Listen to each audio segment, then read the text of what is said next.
Welcome back to another tech video. Today I'm going to be going through your question, answering it, and hopefully you find the solution.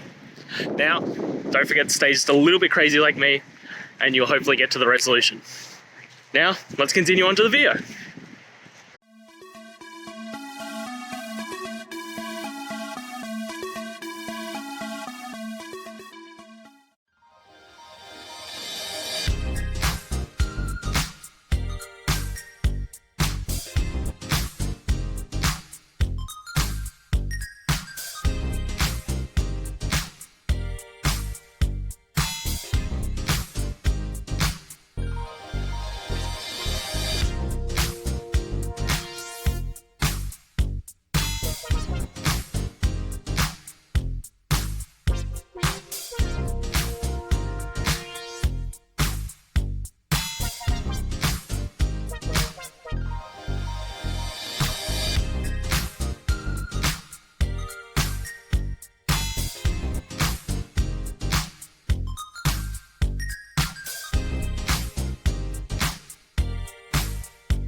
And that's it, guys. We've gone through, answered your question, and hopefully you found that solution you're looking for. Guys, if you did, please hit subscribe. I'd really appreciate it.